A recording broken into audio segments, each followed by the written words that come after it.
In a twist that sounds straight out of a movie, Barack Obama now finds himself wrestling with a steep $1.4 million a year hitch in his long-planned presidential library project, all while swirling divorce rumors add extra tension to his personal life. His dream to secure a lasting legacy has hit another snag. A lease for a Chicago building that safely kept his presidential records was abruptly canceled by Elon Musk's Doge. Could these unexpected turns be the beginning of an even bigger storm? The facility in question, tucked away in Hoffman Estates in Chicago's northwest, is run by the National Archives and Records Administration, NARA.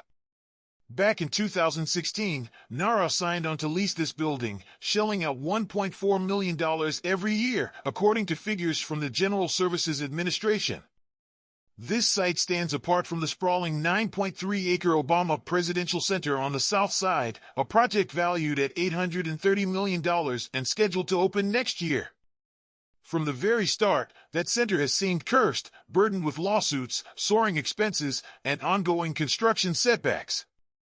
What surprise twist could possibly follow next in this unfolding drama?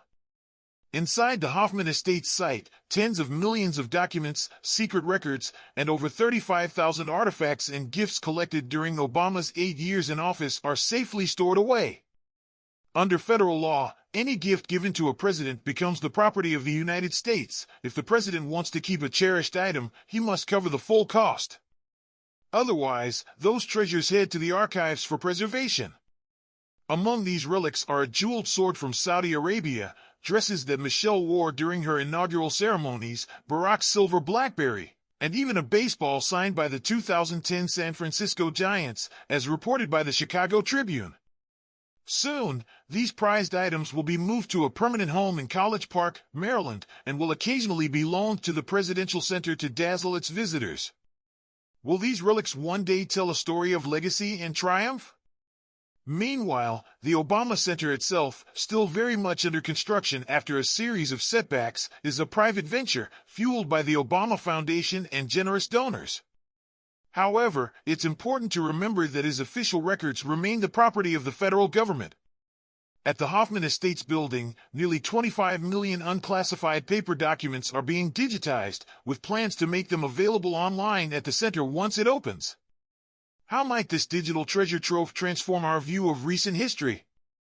On another front, both Musk and former President Donald Trump have been pushing to shrink the size and scope of the federal government.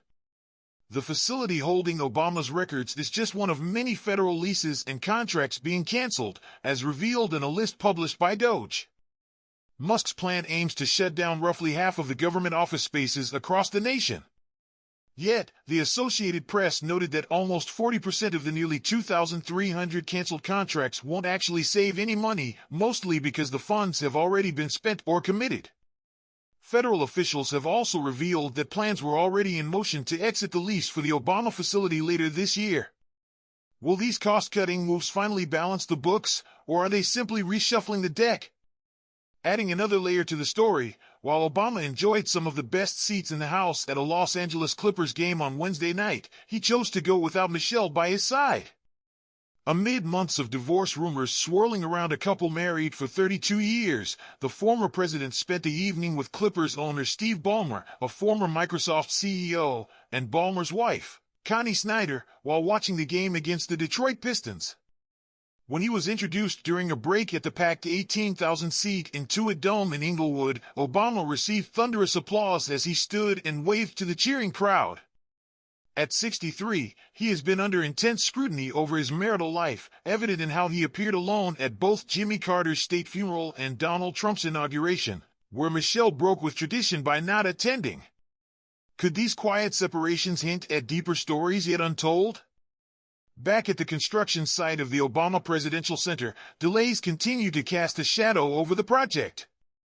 The plan to build in Jackson Park, a historic public park in Chicago's South Side, faced fierce legal challenges.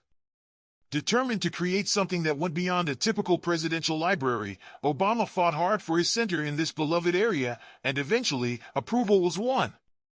Ground was broken in September 2021, marking a hopeful new chapter.